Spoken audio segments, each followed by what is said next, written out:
Chapter 1. My First Home. The first place I can remember well was a pleasant field with a pond of clear water in it. Trees made shadows over the pond, and water plants grew at the deep end. On one side was another field, and on the other side we looked over a gate at our master's house, which stood by the roadside. At the top of our field were more tall trees, and at the bottom was a fast-running stream. While I was young, I lived on my mother's milk, but as soon as I was old enough to eat grass, my mother went out to work during the day and came back in the evening. There were 6 other young horses in the field, although they were older than I was. We all galloped together round the field and had great fun, but sometimes the others would kick and bite. "They are young farm horses, and haven't learned how to behave," my mother told me. "You are different. Your father is well known, and your grandfather twice won the most important race at Newmarket. Your grandmother was quiet and gentle, and you have never seen me kick or bite, have you? I hope you will grow up to be gentle and a willing worker, and never bite or kick." I have never forgotten my mother's advice. She was a clever and sensible old horse. Her name was Duchess, but our master often called her Pet. He was a good, kind man, and my mother loved him very much. Whenever she saw him at the gate, she trotted across. He used to pat her and say, "Well, old Pet, and how is your little darky?" I was a dull black colour, so he called me Darky. He sometimes brought a piece of bread for me, or a carrot for my mother, and I think we were his favourites. When I was 2 years old, something happened which I have never forgotten. It was early spring, and there was a light mist over the trees and fields. I and the other young horses were feeding at the lower end of the field when we heard the distant cry of dogs. The oldest among us lifted his head to listen. "There are the hounds," he said, and immediately raced off. The rest of us followed him to the top of the field, where we could see several fields beyond. My mother and another old horse were standing near. "They've found a hare," said my mother, "and if they come this way, we shall see the hunt." Soon the dogs were all racing down the field next to ours, making a loud yo, yo, yo, yo sound at the top of their voices. After them came men on horses, some in green coats, and all galloping as fast as they could. Suddenly the dogs became silent, and ran around with their noses to the ground. "They've lost the smell of the hare," said the old horse. "Perhaps it will escape." But the dogs began their yo, yo, yo, yo again, and came at full speed towards our field. Just then, a hare, wild with fear, ran towards the trees. The dogs jumped over the stream and ran across the field, followed by the huntsman. 6 or 8 jumped their horses over the stream, close behind the dogs. Before the hare could get away, the dogs were upon her with wild cries. We heard a terrible scream, and that was the end of the hare. One of the men picked her up and held her by the leg. She was covered in blood, but all the huntsmen seemed pleased. I was so greatly surprised that at first I did not see what was happening by the stream. But when I did look, I saw a sad sight. 2 fine horses were down, one in the stream and the other on the grass. One rider, who seemed unhurt, was climbing out of the water, but the other lay quite still. "His neck is broken," said my mother. "I can't understand why men are so fond of this sport. They quite often hurt themselves and ruin good horses, all for one hair that they could get more easily some other way.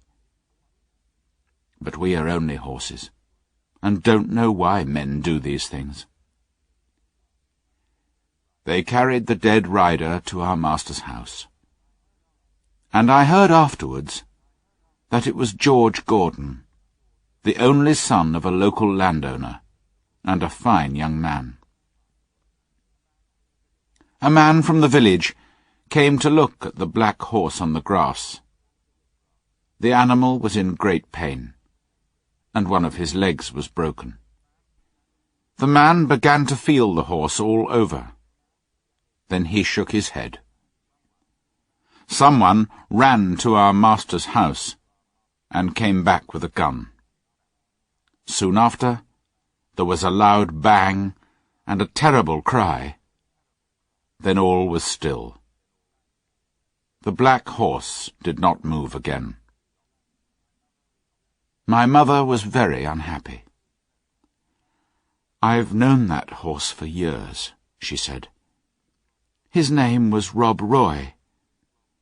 He was a good, brave horse."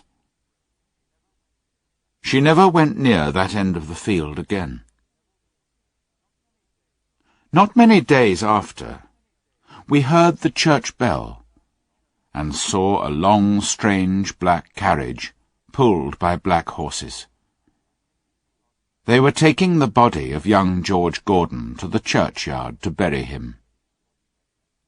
He would never ride again. I never knew what they did with Rob Roy, but it was all for one little hare.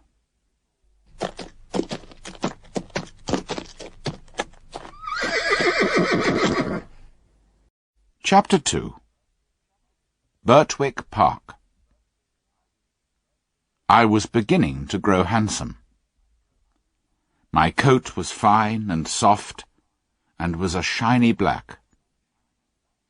I had one white foot, and a pretty white star on my forehead. When I was 4 years old, Mr. Gordon came to look at me.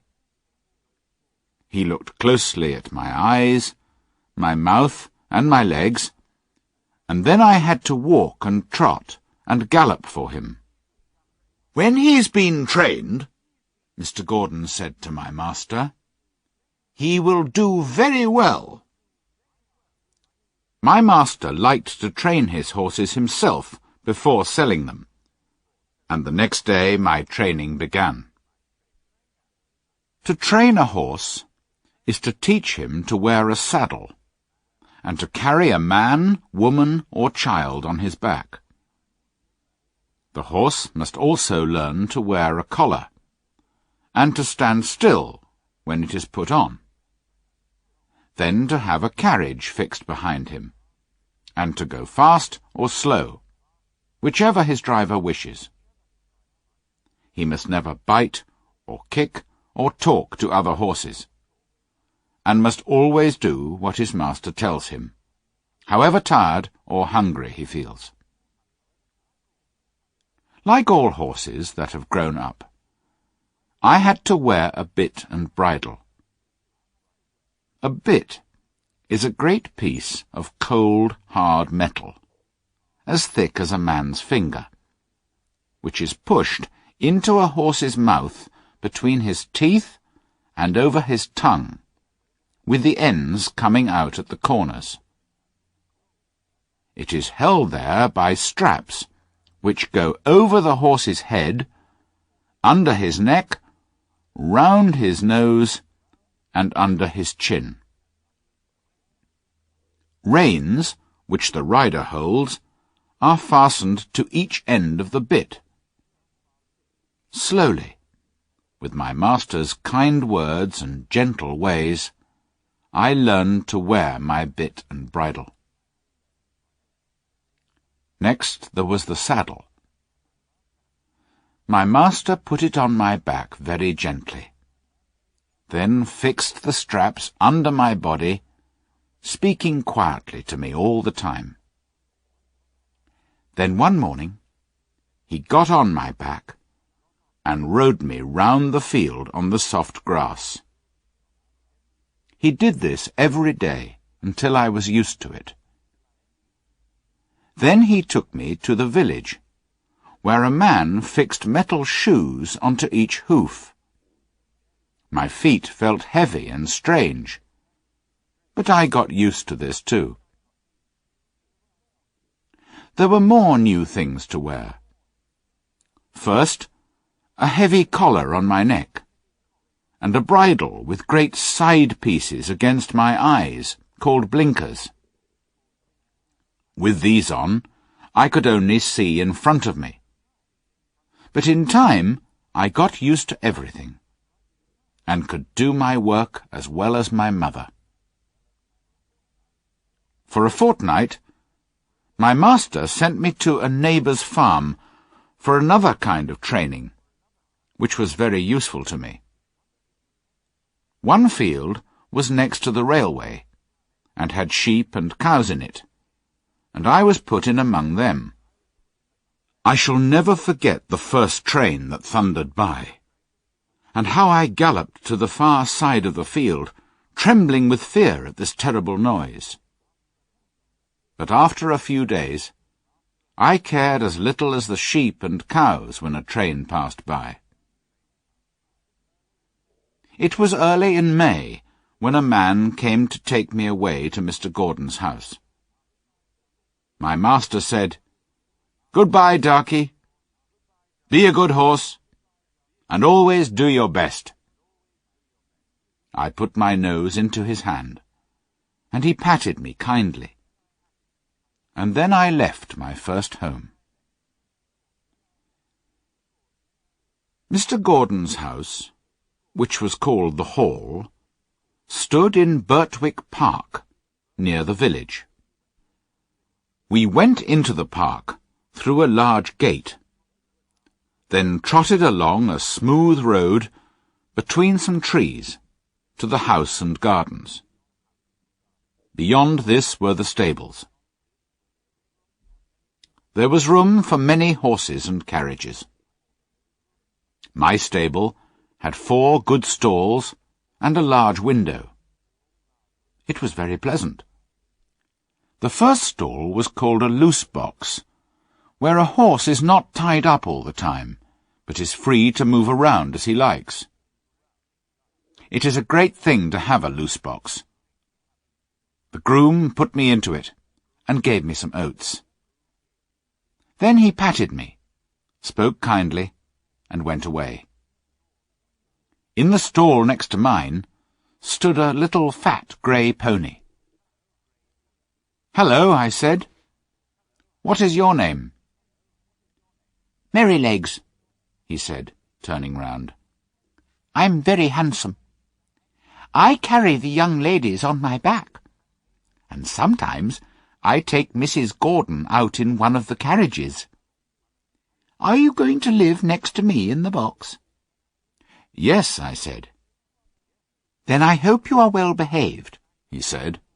"I don't like anyone who bites." A horse's head looked over from the stall beyond. It was a tall brown mare, and she did not look pleased. "So it's you who's turned me out of my box," she said. "I'm sorry," I said, "but the man put me in here, so it's not my fault. I don't want to argue with anyone. I just wish to live in peace." Later, Merrylegs told me about the tall brown mare. Ginger has a bad habit of biting people, he explained. One day she bit James in the arm, and Miss Flora and Miss Jessie, the children, were afraid to come into the stable after that. If you don't bite, I hope they'll start to come again. I told him I never bit anything except grass, and could not understand why Ginger bit people. And no one was ever kind to her before she came here, said Merrylegs. John and James do all they can to please her, and our master is never unkind. I'm 12 years old, and I know that there isn't a better place for a horse all round the country than this. John has been here 14 years, and is the best groom there ever was. And you never saw a kinder stable boy than James. There was no reason for Ginger to bite anyone. It's her own fault that she did not stay in the box. The name of the groom was John Manley. The next morning, he got out his brushes and gave me a good grooming, then put a saddle on me. He rode me slowly at first, then at a trot, then at a gallop. As we came back through the park, we met Mr. and Mrs. Gordon. They stopped, and John jumped off. "Well, John, how does he go?" said Mr. Gordon. "He's a fine horse, sir," said John. "He's fast, but the lightest touch of the rein will guide him." They were shooting birds near Highwood, and a gun went off close by. He pulled up a little, but I just held the rein, and he wasn't frightened at all. It's my opinion he was never frightened or beaten when he was young. "Good," said Mr. Gordon. "I'll ride him tomorrow." I remembered my mother's advice, and the next day I tried to do exactly what my master wanted me to do. He was a very good rider, and when he came home, his wife was waiting for him at the door. "How do you like him, my dear?" she asked. "I have never ridden a more pleasant horse," answered Mr. Gordon. "What shall we call him?" "What about Blackbird? Like your uncle's old horse," said his wife. "He's far handsomer than Blackbird," said Mr. Gordon. "Yes," she said, "he's quite a beauty. And he has a kind, intelligent face. Shall we call him Black Beauty?" "Black Beauty? Why, yes, I think that's a very good name," said Mr. Gordon. John went into the stable and told James. "I'd call him Rob Roy," said James, "if it didn't remind everyone of the past. I never saw two horses more alike." "That's not surprising," said John. "Didn't you know that Farmer Gray's old Duchess was the mother of them both?" So poor Rob Roy, who was killed at the hunt, was my brother. Now I understood why my mother was so unhappy when he died. John was very proud of me, and seemed to know just how a horse feels. And James was kind too. A day or two later, I went out in the carriage with Ginger. I wondered how we would get on together, but I found it easy to trot along beside her. Merrylegs was a happy little pony, and was everyone's favourite. We were soon great friends, and I became quite happy in my new home.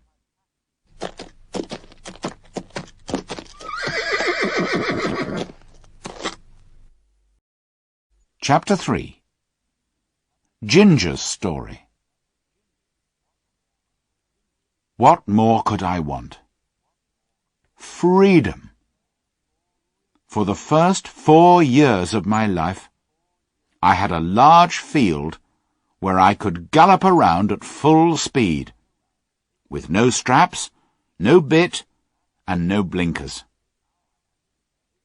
Now I stood in a stable, night and day, except when I was wanted for work, and sometimes when John took me out, I felt so strong, so full of life, that I wanted to jump or dance.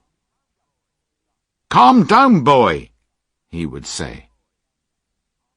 Then, as soon as we were out of the village, he would let me trot fast for a few miles. Some grooms punished a horse for getting too excited, but not John. He knew how to control me with only the sound of his voice, and I was very fond of him. Sometimes we did have our freedom in the field for an hour or two. This was on fine Sundays in the summer, because the carriage never went out on Sundays. It was wonderful. The grass was cool and soft to our feet, and the air was so sweet. And we could gallop, or lie down, or roll over on our backs, or do what we liked.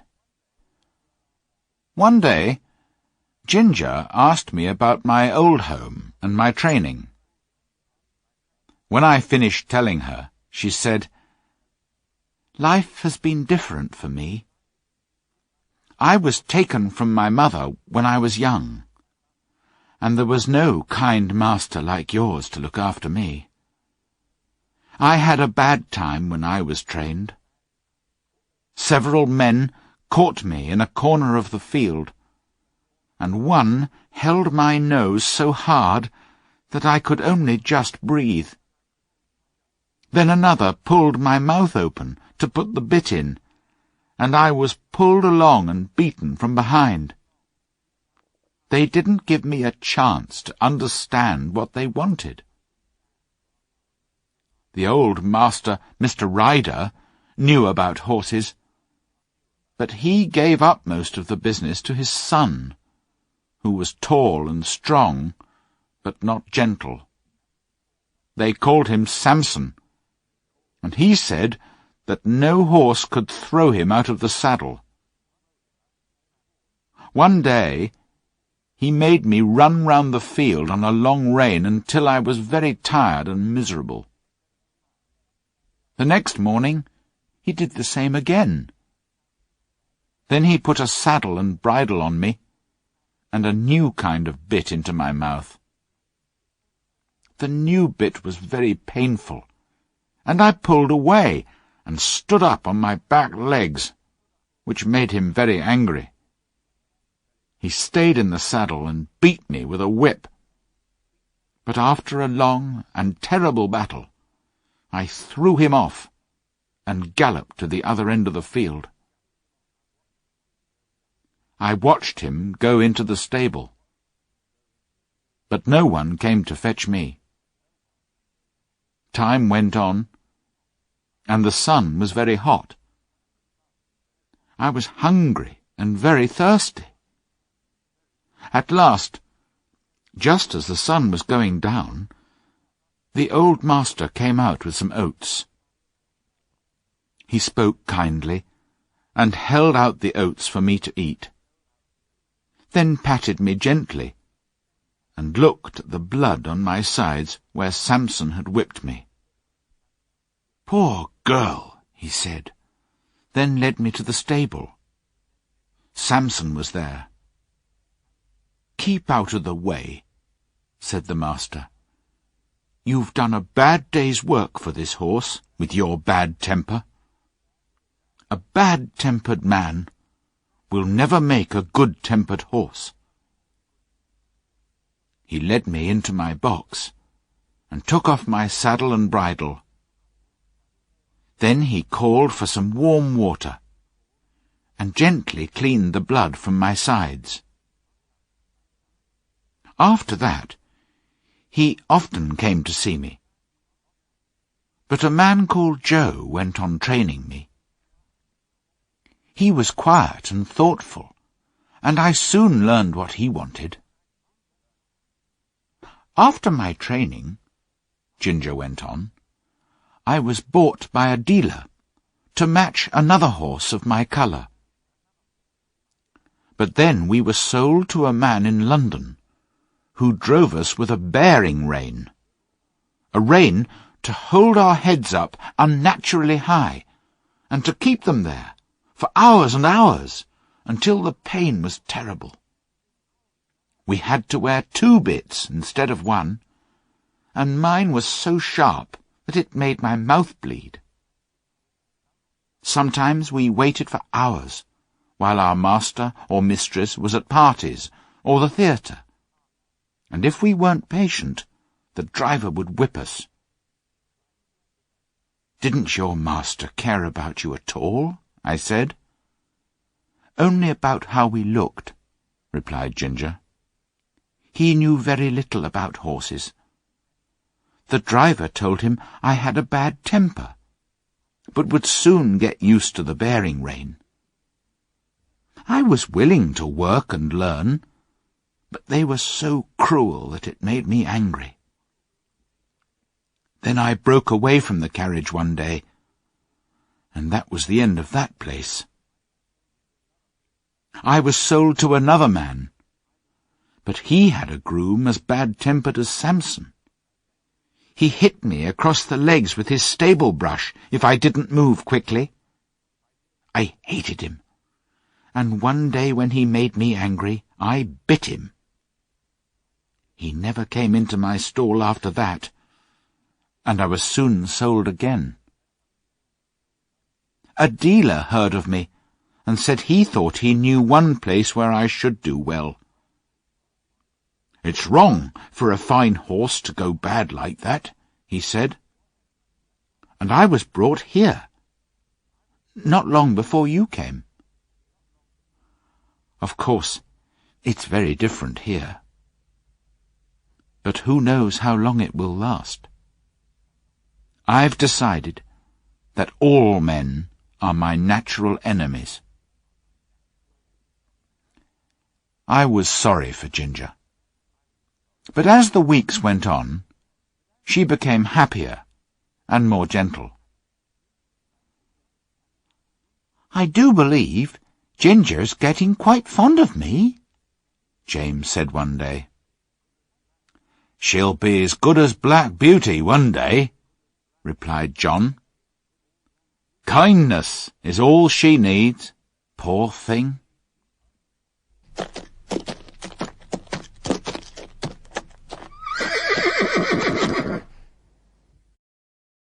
Chapter 4. Kindness and Cruelty. A neighbour of the Gordons, Mr. Bloomfield, had a large family of boys and girls, who often came to play with Miss Jessie and Miss Flora. One of the girls was the same age as Miss Jessie. 2 of the boys were older, and there were several little ones. Whenever they came, the children loved to ride Merrylegs. One afternoon, when they were visiting, James brought Merrylegs in and said, "Now behave yourself."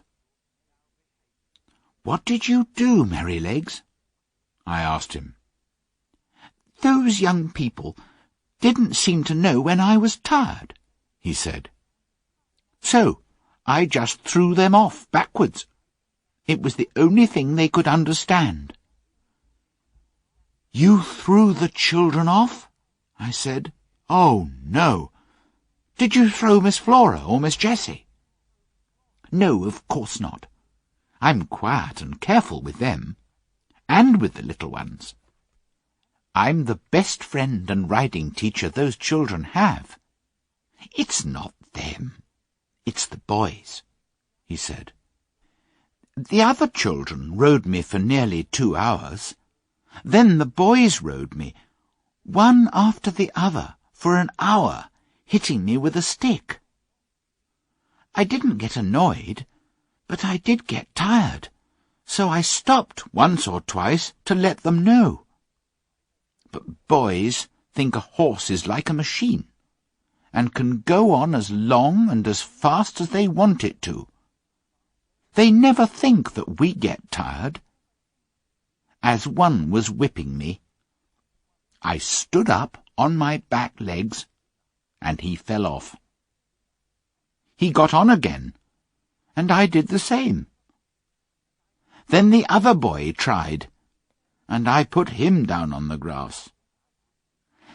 They're not bad boys, and don't mean to be cruel, but they have to learn." When they told James, he was angry to see those big sticks, and told the boys not to use them again.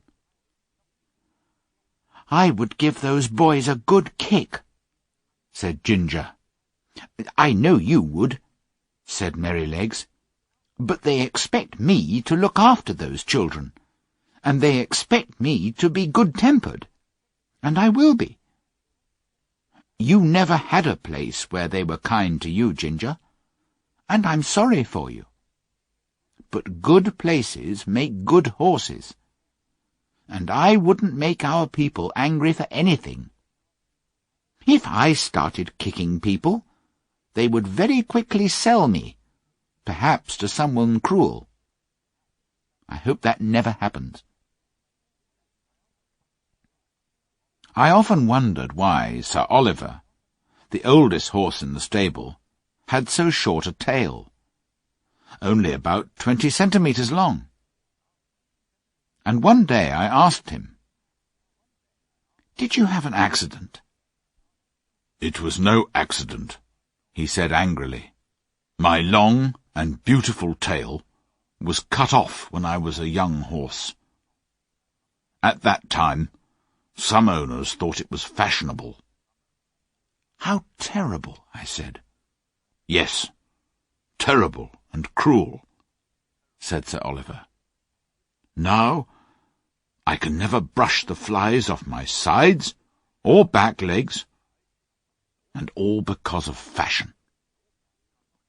Some owners cut off the tails of their dogs to make them look brave, or cut their pretty little ears to make them look fashionable. They don't cut off the ends of their children's ears, do they? Why do they think it's all right to do these things to their animals?" Mr. Gordon was never cruel, and he would not stand by and watch others be cruel to animals. We were riding home one morning, when we saw a big man driving towards us in a small carriage, pulled by a beautiful little pony. As he got to the park gates, the pony turned towards them. Without warning, the man pulled the pony's head round so roughly that the little animal almost fell over. Then he began to whip the pony angrily.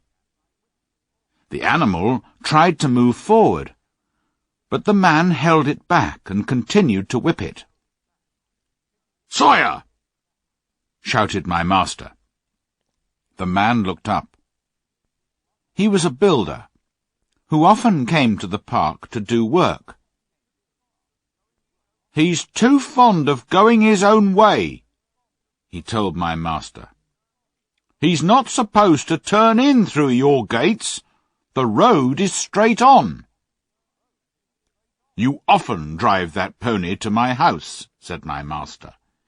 "It only shows that the horse is intelligent and remembers these things. How could he know you weren't going there today? I've never seen a horse beaten so cruelly or with so much anger. What will people think of you, Sawyer? As well as hurting the horse, You hurt your own good name. Do you want people to think of you as a cruel, bad-tempered man?" We went home slowly, and I could tell by his voice that the master was unhappy at what we had seen. Chapter 5. The Storm. One day in the autumn, my master had to go to a distant town on business. John harnessed me to the carriage, and the three of us went off. There had been a lot of rain, and the wind was very strong. When we came to the river, the water was so high it nearly reached the wooden bridge, and many of the fields were under water. In one low part of the road, the water was halfway up to my knees. We got to the town, and the master's business took a long time. It was late in the afternoon when we started back for home. The wind was much stronger, and as we drove through a wood, I heard my master say, "I've never been out in a storm as bad as this, John." Indeed, I thought so too, hearing the terrible noise of that wild wind in the trees. "I wish we were out of this wood," said my master. "Yes, sir," agreed John. "We don't want one of those branches coming down on top of us." But just as he finished speaking, there was a great noise of wood breaking, and a big tree came crashing down through the other smaller trees, and fell across the road right in front of us. I was very frightened, and I stopped immediately. But I didn't turn round or try to run away. John jumped out and quickly ran to my side. "What can we do now, John?" said my master. "We can't drive over the tree, or get round it, sir," said John. "We'll have to go back to the crossroads, and take the longer road round to the wooden bridge.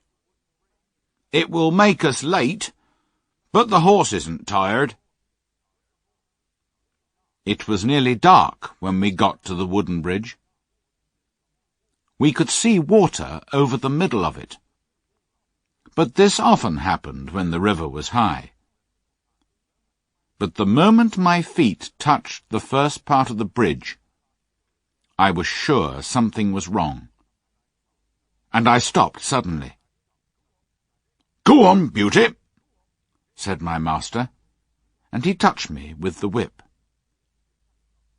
I did not move, so he hit me sharply, but I would not go forward.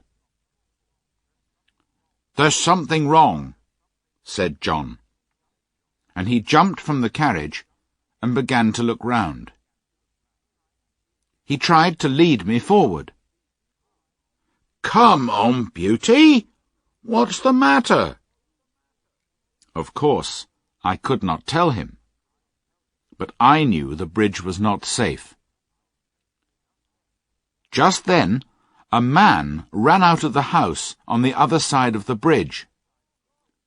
"Stop! Stop!" he cried. "What's the matter?" shouted my master. "The bridge is broken in the middle," said the man, "and part of it was carried away. If you come across, you'll fall in the river." "Thank you, Beauty," John said to me, and turned me gently round to the right-hand road by the riverside. It got darker, and the wind got quieter as I trotted towards home by another, much longer road. The two men were quiet for some time, but then my master spoke. "We were very close to drowning in that river, John," he said. "Men may be clever enough to think of things for themselves, but animals know things without thinking, and that's often saved a man's life, as it has ours tonight. People don't realize how wonderful their animals are, nor do they make friends with them as they should." When we arrived back at Birtwick Park, the mistress ran out to meet us. "I've been so worried," she said. "Are you all right? Did you have an accident?" "We nearly did," said my master. "But Black Beauty was cleverer than we were, and saved us all from drowning." One morning, early in December, the master came to the stable with a letter in his hand, looking very serious. "Good morning, John," he said. "Tell me, does James work hard, and do what you tell him to do?" "Yes, sir, always," replied John. "And he doesn't stop work when your back is turned?" "Never, sir." "And if he goes out with the horses, does he stop to talk to friends, or go into houses where he has no business, leaving the horses outside?" said the master. "No, sir," said John. "And if anybody has said that about James, I don't believe it. I never had a pleasanter, more honest young man in this stable." The master smiled, and looked across at James, who was standing by the door. "James, I'm glad John's opinion of you agrees with my own," he said. "I've had a letter from my wife's brother, Sir Clifford Williams. He wants me to find him an honest young groom who knows what he's doing. The man who drives his carriage is getting old, and needs a young man who will work with him and be able to do his job one day. How old are you?" 19 next May, sir," said James. "That's young. What do you think, John?"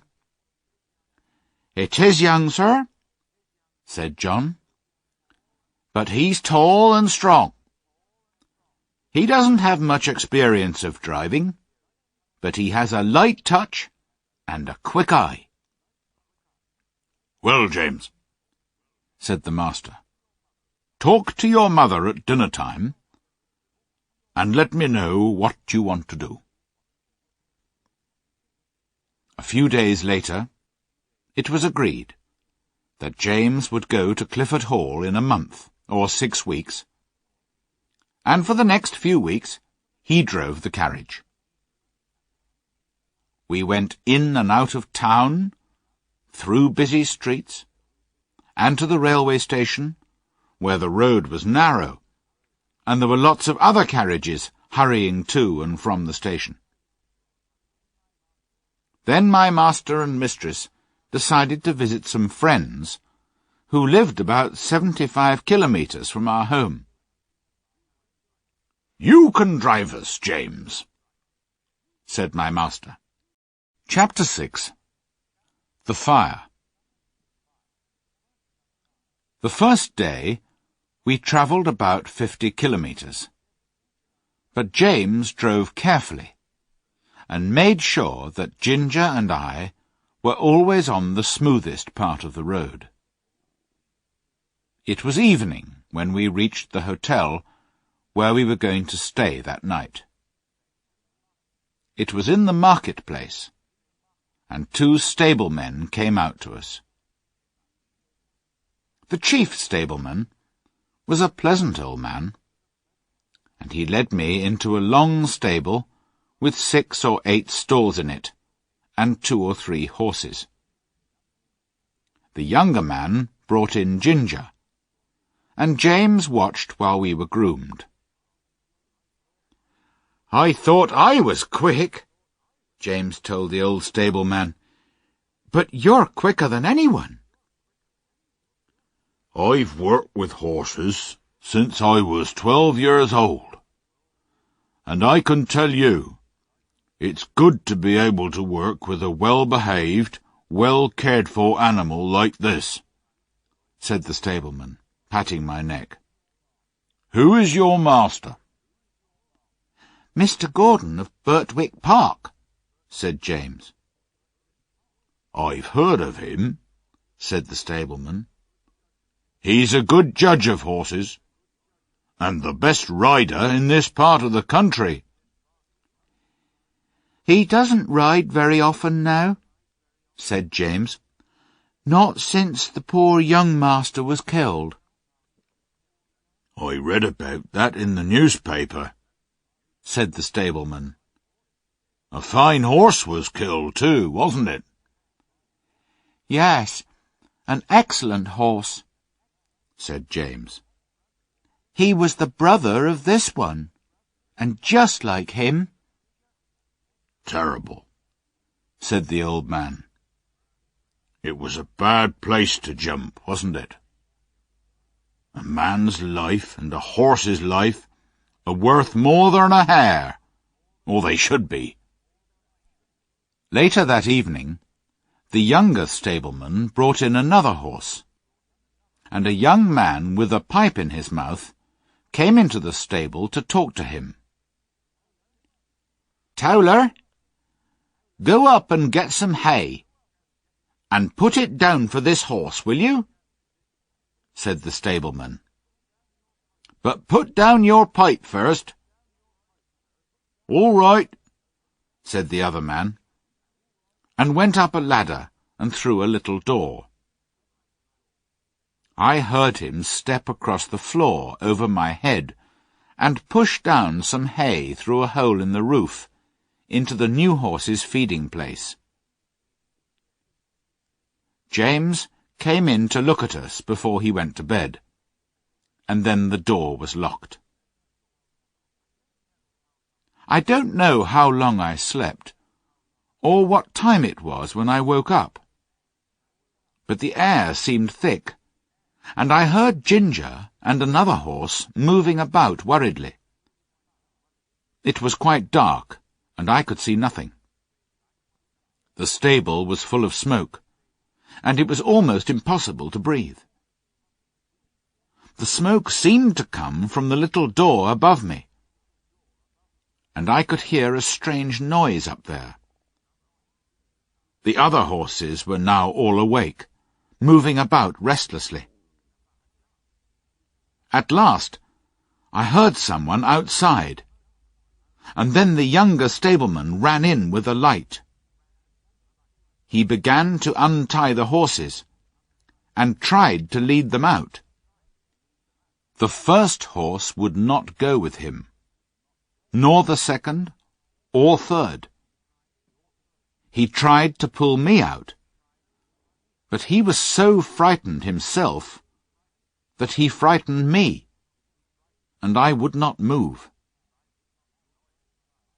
The noise above was louder now, and there was a shout of "Fire!"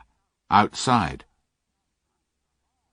The old stableman came in quietly and quickly, and got one horse out, then another. By now, the flames were coming down through the roof, and the noise was terrible. Then I heard James's voice, quiet and friendly as it always was. "Come on, Beauty," he said. "We'll soon get you out of this smoke." He took off his scarf and tied it over my eyes, then led me out, patting me all the time. He took the scarf off, then shouted, "Take this horse, somebody, while I go back for the other." Windows in the hotel were open, and people were shouting. I watched the stable door, where the smoke came out thicker than ever. Then I heard one voice above all the others, and recognized it as my master's. "James Howard! James Howard! Are you there?" There was no answer, only the crash of something falling in the stable. But the next moment I saw James coming through the smoke, leading Ginger with him. "My brave boy," said the master. "Are you hurt?" James shook his head, unable to speak because of the smoke. Suddenly, I heard the sound of wheels and galloping horses. "It's the fire engine!" shouted someone. 2 horses ran past me, pulling the heavy fire engine. The fireman jumped out, and we went quickly into the wide, quiet marketplace, out of their way. The master led us to a large hotel on the other side, where a stableman came to take us in. Then the master hurried off to find his wife. The next morning he came to see how we were, and to speak to James. I did not hear much, but James looked very happy, and the master looked proud of him. How did the fire start? Someone said they saw Dick Towler go into the stable smoking a pipe, but that when Dick came out he didn't have it. The young stableman said that he asked Dick to go up the ladder to put down some hay, but also told him to put down his pipe first. Dick said that he did this, but nobody believed him. James said the roof and floor had all fallen in, and only the black walls were standing. The 2 poor horses, who could not get out, were buried under the fallen roof. Chapter 7. Joe Green. The rest of our journey was very easy, and the next evening we reached the house of our master's friend, where a groom took us to a comfortable stable. We stayed 2 or 3 days, then returned home. John was glad to see us, and we were glad to see him. "I wonder who will come in my place," said James. "Little Joe Green," said John. "He's only 14.5, but he has a kind heart and wants to come, so I've agreed to try him for 6 weeks. The next day, Joe Green came to learn all he could before James left. He was a nice, happy boy, and always came to work singing. But then the day came when James had to leave us. "I'm leaving a lot behind," he said sadly to John. "My mother, and you, a good master and mistress, and the horses. And I shan't know anybody at the new place." "It's hard to leave your home for the first time," said John. "But if you get on well, which I'm sure you will, your mother will be proud of you." Everyone was sorry to lose James, but Joe tried hard to learn, and John was pleased with him. One night, I woke up to hear the stable bell ringing loudly. I heard the door open at John's house, and his feet running up to the hall. He was back quickly. "Wake up, Beauty," he said, coming into the stable. "We must go quickly now." And before I could think, he had the saddle on my back and the bridle on my head. The master was waiting at the hall door, with a letter in his hand. "Ride for your life, John," he said. "Give this to Dr. White, then rest your horse, and be back as soon as you can. Mrs. Gordon is very ill." Away went John and I, through the park, through the village, and down the hill. There was a long piece of flat road by the riverside, and John said, "Now, Beauty, do your best." I needed no whip, and for 2 miles I galloped as fast as I could. Perhaps even faster than my grandfather, who won the race at Newmarket. When we came to the bridge, John slowed me down a little and patted my neck. "Well done, Beauty," he said. Then I was off again, as fast as before. The air was cold, and the moon was bright, and it was a pleasant night.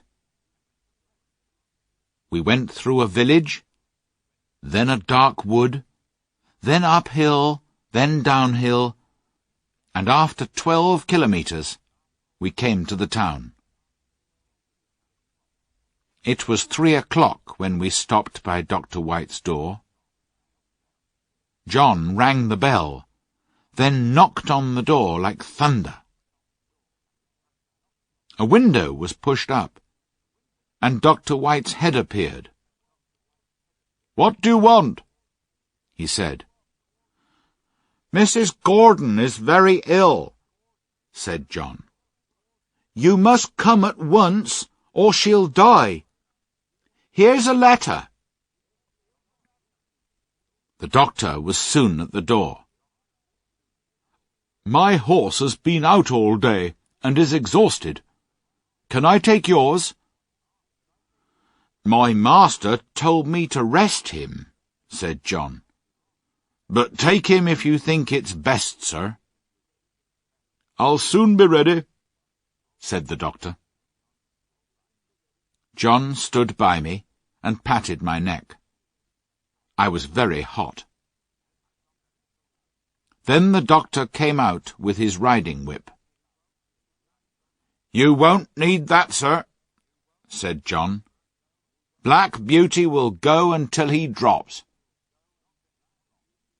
The doctor was a heavier man than John, and not so good a rider, but I did my very best.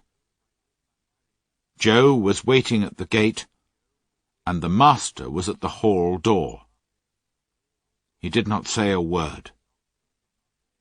The doctor went into the house with him, and Joe led me to the stable. My legs were shaking, and there was not a dry hair on my body. The water ran down my legs, and I was hot all over. Poor Joe! He was young and knew very little. He did the best he could, cleaning my legs and my chest, but he did not put a warm cloth on me. He thought I was so hot that I would not like it. He gave me some cold water to drink, then he gave me some food, and went away. Soon I began to shake and tremble with cold, and I ached all over. I wished John was there, but he had 12 kilometres to walk, so I tried to sleep. After a long time, I heard John at the door. I gave a low cry, and he was at my side in a moment. I could not tell him how I felt, but he seemed to know immediately. He covered me with 3 warm cloths, then ran for some hot water and made me a warm drink. John seemed very angry. "Stupid boy," he said to himself over and over again. "No cloth put on, and I suppose the water was cold, too. Boys are no good." I became very ill, and could not breathe without pain. John looked after me day and night, and my master often came to see me too. "My poor Beauty," he said one day. "My good horse. You saved your mistress's life. Yes, you saved her life." I was very glad to hear that. John told my master that he never saw a horse go so fast. One night, Tom Green, Joe's father, came to help John give me my medicine, then stayed for a while. At first, both men were silent. Then Tom said, "John, please say a kind word to Joe. The boy is heartbroken. He can't eat his meals, and he can't smile. He knows it's his fault Beauty is ill, but he did his best. He says if Beauty dies, no one will ever speak to him again. But he's not a bad boy." After a short pause, John said, "I know he meant no harm, but I'm proud of that horse, and I hate to think his life may be thrown away like this.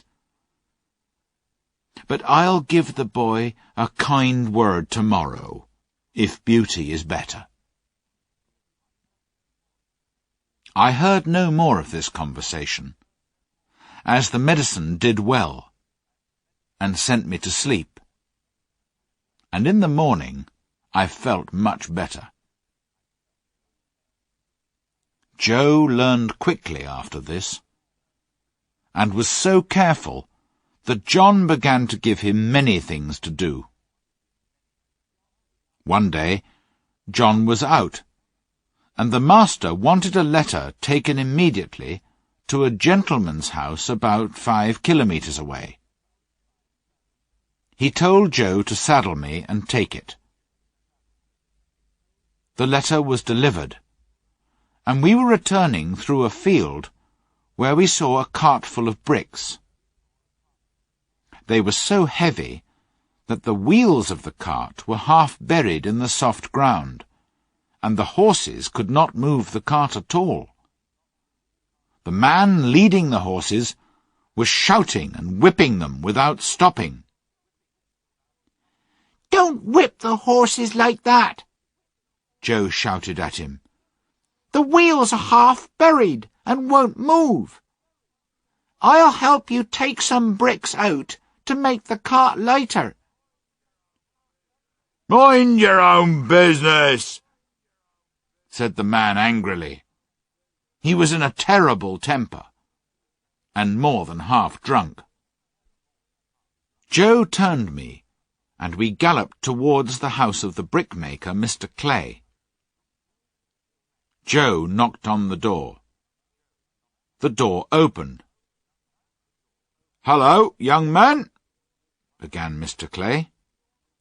"There's a man in your field whipping 2 horses to death," Joe told him, his voice shaking with anger.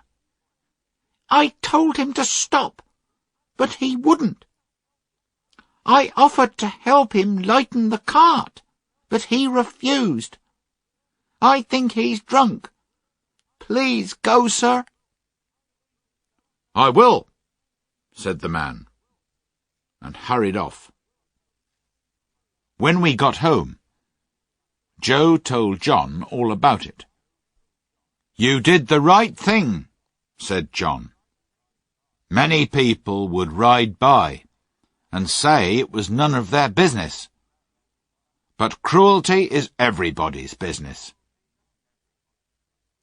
Just before dinner, the master sent for Joe. The drunken man was accused of cruelty to horses, and Joe was wanted to tell his story to the police. "I'll tell it gladly," said Joe. We heard afterwards that the poor horses were so exhausted and so badly beaten that the man might have to go to prison. Joe came across and gave me a friendly pat. "We won't allow cruelty, will we, old friend?" he said. And he seemed to have grown up suddenly. Chapter 8.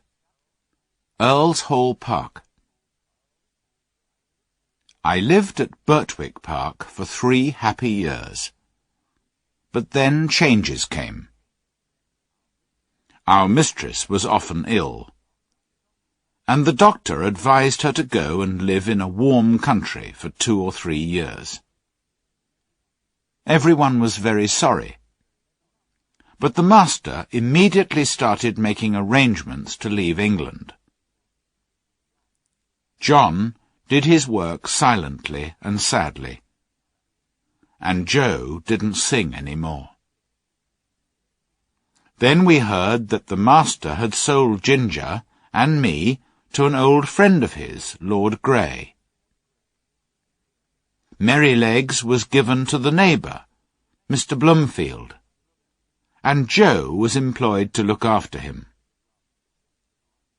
John was offered several good jobs, but he wanted to wait and look around. "I want to train young horses," he told the master.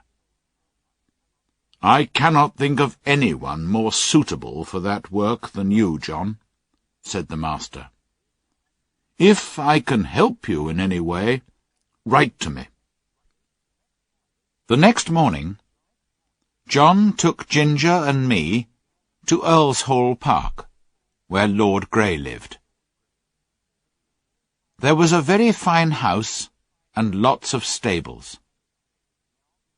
John asked for Mr. York, who was going to be our new driver. Mr. York was a good-looking man of about 40, with a voice that expected to be obeyed. He called a groom to take us to our boxes, then invited John to have a drink with him. We were taken to a pleasant stable and put in boxes next to one another. Then we were groomed and fed. Half an hour later, John and Mr. York came to see us. Mr. York looked at us carefully. "Is there anything you want to mention about them, Mr. Manley?" he said. "I don't believe there's a better pair of horses in the country," said John. "But they're not alike. The black one has the most perfect temper I've ever known. The other was badly treated before she came to us, but has grown better-tempered in the last 3 years. We've never used a bearing rein with either of them." "They'll wear one here," said York. "Lady Grey follows the fashion, and if her horses are not reined up tight, she doesn't like it." "I'm sorry to hear that," said John. He came to pat each of us for the last time. I held my face close to him, which was all I could do to say goodbye. And then he was gone, and I have never seen him since. Lord Grey came to look at us the next day, and seemed pleased. he heard what John had said about us. "Keep an eye on the mare," he said to York. "Don't make the bearing rein too tight at first, and I'll mention it to my wife." In the afternoon, we were harnessed to the carriage, and Lady Grey came out and looked at us. She was a tall, proud-looking woman, and did not look pleased, but she said nothing and got into the carriage. The bearing rein annoyed me, but did not pull my head any higher than I was used to carrying it. I was worried about Ginger, but she seemed quite happy. But the next afternoon, when Lady Grey came down the steps, she said, "York, you must put those horses' heads higher. They don't look nice." "I'm sorry, my lady," said York, "but they have not been reined up for 3 years. But if it pleases you, I can take them up a little more." "Do that," she said. That day, we had to pull the carriage up a steep hill. I wanted to put my head forward to make the work easier, but I couldn't. "Now you can see what it's like," said Ginger when we came back. "If it doesn't get any worse, I shall say nothing, but I won't have the rein pulled up tight." Each day, the bearing reins were shortened a little more. Then one day, Lady Grey came out later than usual, and said, "York, when will you get those horses' heads up? Pull them up at once, and let's have no arguing." York came to me first, and made the rein very tight. Then he went to Ginger. But the moment he took off the rein in order to shorten it, she stood up on her back legs. York and the groom could not control her. She kicked herself out of the carriage and fell down, kicking me on the leg as she went. York sat on her head to keep her still and shouted, "Let the black horse out! Undo the carriage! Cut the harness!" The groom cut me out of the harness and hurried me back to my box, then ran back to York. I was angry, and my leg hurt, and I felt that I wanted to kick the first person who came near me. Soon after, Ginger was led in by 2 grooms. York was with her, and came to look at me. "I knew those bearing reins would cause trouble," he said to himself. He saw where I had been kicked, and washed the place gently with hot water to help the pain. Lord Grey was angry when he heard what had happened. He blamed York for taking orders from the mistress, and York said that he would take orders only from Lord Grey himself from now on. But things went on the same as before, except that Ginger was never put into the carriage again. I pulled it with a horse called Max, who was used to the tight rein. But those 4 months pulling Lady Grey's carriage were terrible. The sharp bit cut into my tongue and mouth. The rein hurt my neck and made it difficult to breathe, and I felt tired and very miserable. In the spring, Lord Grey and some of his family went up to London and took York with them. 2 daughters remained at the Hall. Lady Harriet never went out in the carriage, and Lady Anne preferred riding on horseback with her brother or cousins. She chose me for her horse, and I enjoyed these rides, sometimes with Ginger, sometimes with Lizzie, a horse liked by the young gentleman. There was a gentleman called Blantyre staying at the Hall, who always rode Lizzie, and was so pleased with her that Lady Anne wanted to try her. "I don't advise it," said Blantyre. "She's too easily frightened for a lady to ride." "My dear cousin," said Lady Anne, laughing, "I've been riding horses since I was a baby, and have followed the hounds many times. Now help me up." So Blantyre helped her into the saddle, then climbed on me. Just as we were moving off, Lady Harriet asked for a message to be taken to Dr. Ashley in the village. The village was about 2 kilometres away, and the doctor's house was the last one in it. Blantyre got off to open the gate for Lady Anne, but she said, "I'll wait here for you." He went off, and we waited. There was a field with an open gate on the opposite side of the road, and at that moment some young horses came trotting out. They were wild and excited, and there was a boy behind them waving a large whip. Suddenly, one of the young horses ran across the road and banged into Lizzie's back legs. She gave a violent kick, nearly unseating Lady Anne, and immediately galloped away at full speed. I gave a loud neigh for help, and made a noise with my feet, until Mr. Blantyre came running out of the doctor's house. He saw Lizzie and Lady Anne, now far away down the road, and quickly jumped into the saddle, and we raced after them.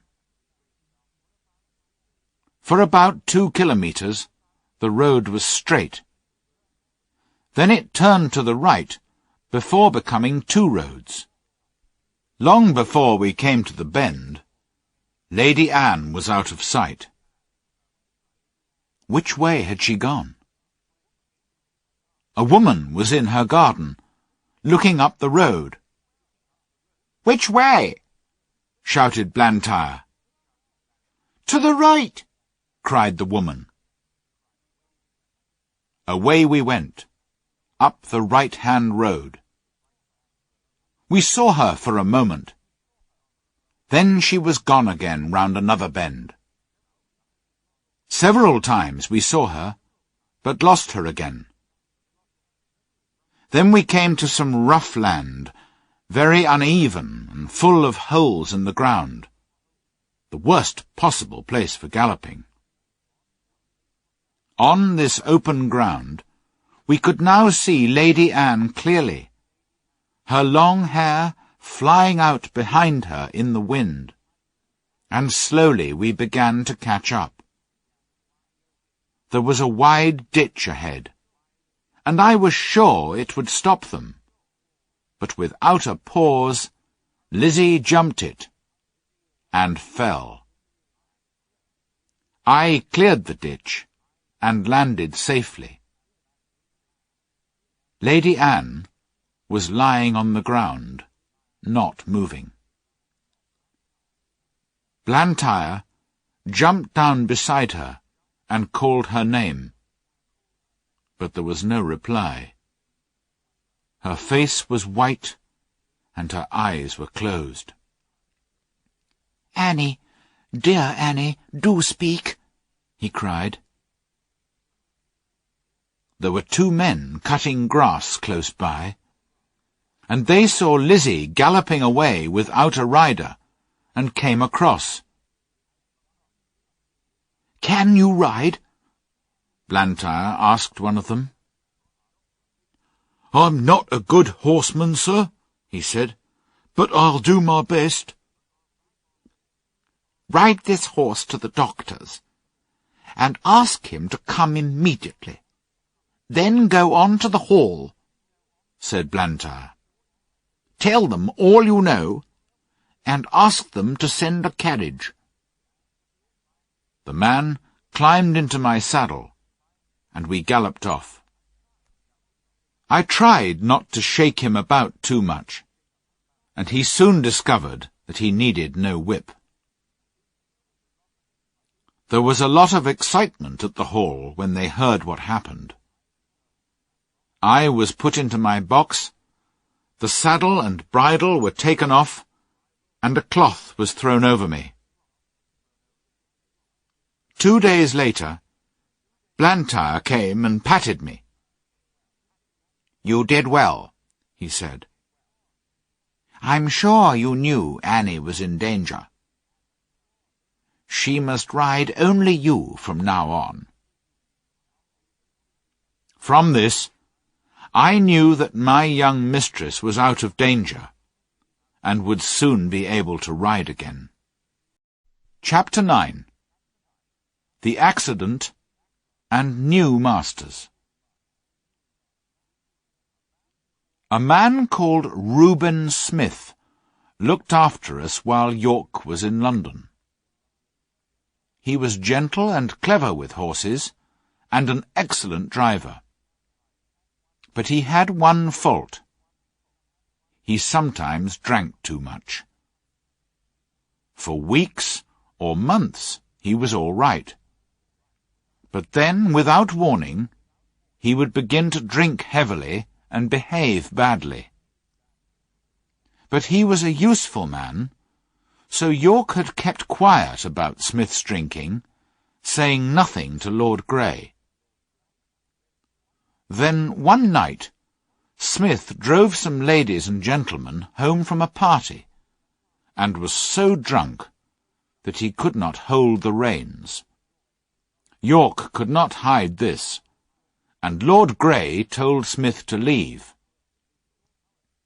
However, some time later, York spoke again to Lord Grey, who was very kind-hearted, and he took Reuben Smith back.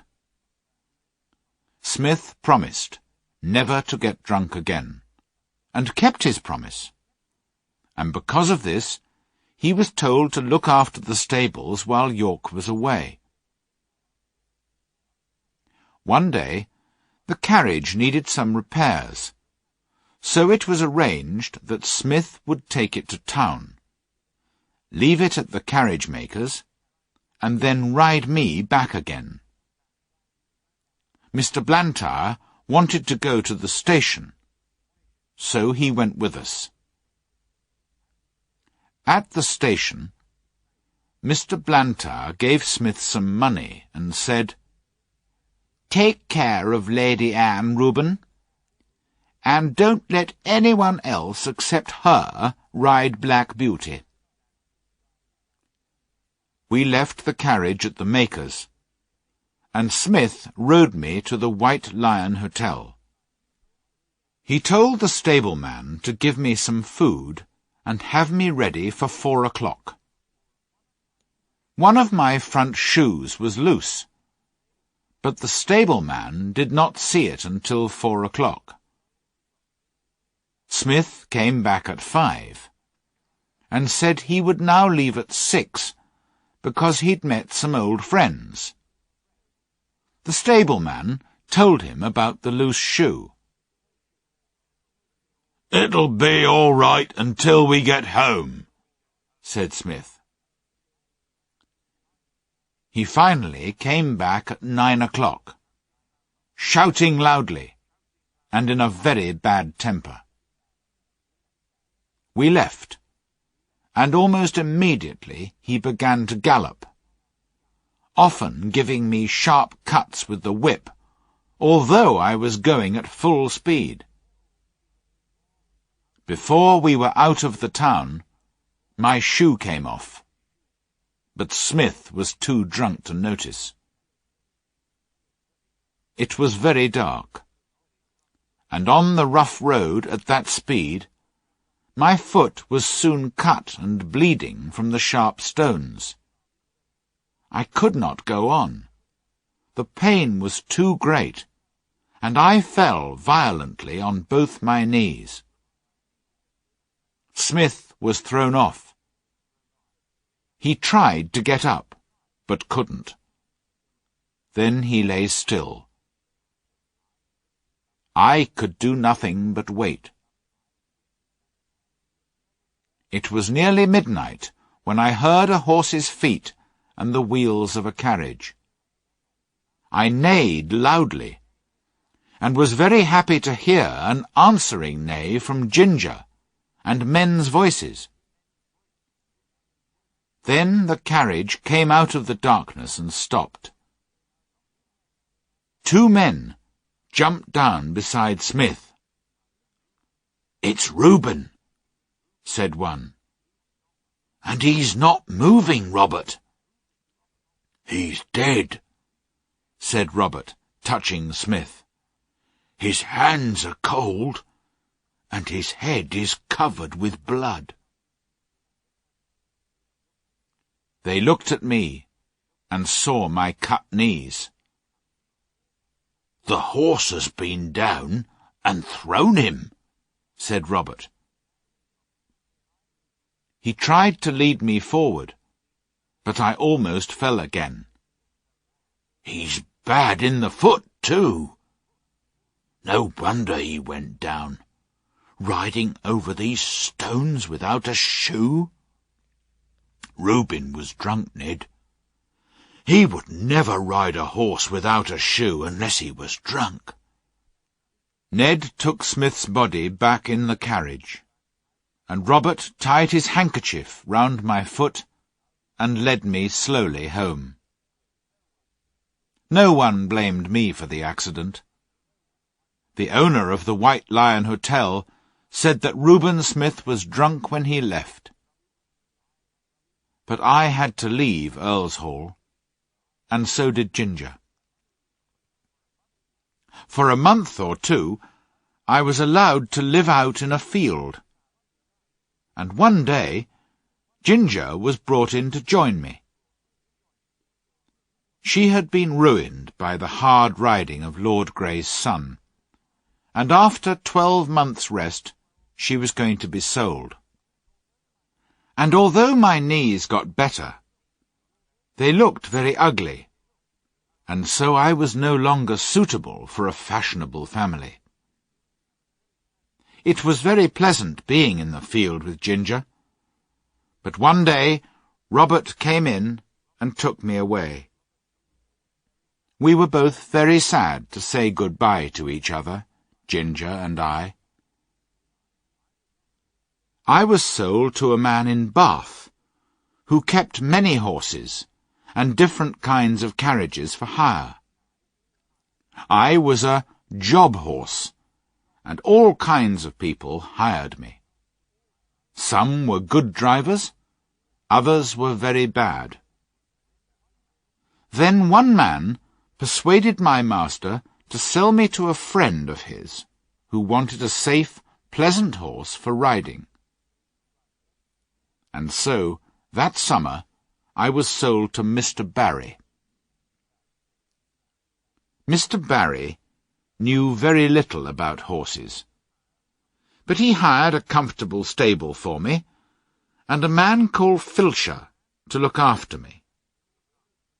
He ordered the best oats, and plenty of other good food for me to eat too. For a while, all went well, but then there seemed to be fewer oats and more grass in my meals. The grass food, though very good, was not enough to keep me strong and healthy. However, I could not say anything, and it went on for about 2 months. Then one afternoon, my master rode into the country to see a friend, a gentleman farmer who knew about horses, and who looked very closely at me. "Your horse doesn't look as well as he did when you first had him, Barry," he said, feeling my neck and shoulders. "See how wet and warm he is, after just a gentle ride. My groom says that horses are never in good condition in the autumn," said my master. "But this is only August," said the farmer. "With your light work and the good food, he shouldn't be like this. I don't know who eats your oats, my friend," he went on, "but I doubt that your horse gets any of them. I advise you to watch your groom more closely." Oh, how I wanted to speak! I wanted to tell my master where his oats went to. My groom came every morning at 6 o'clock, bringing his little boy with him. The boy carried a basket and went into the room where the oats were kept. I would see them filling a bag with oats and putting the bag into the basket. 5 or 6 mornings after the visit to the farmer, the boy left the stable with his basket of oats, but came back soon after looking frightened, with 2 policemen holding his arms. "Show me where your father keeps the food for his chickens," one policeman said to the boy. The boy began to cry, but there was no escape. Moments later, the policeman found another empty bag, like the one in the boy's basket, and they took Filcher away with them. That was the last I ever saw of him. Another groom was employed, but he was very lazy about cleaning, and I became thin and unhealthy from standing in a wet, dirty stable.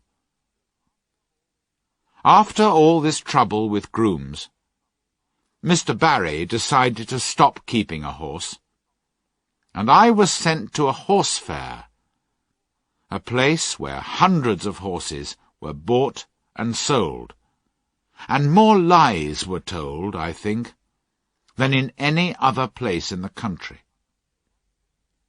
That day I was lucky.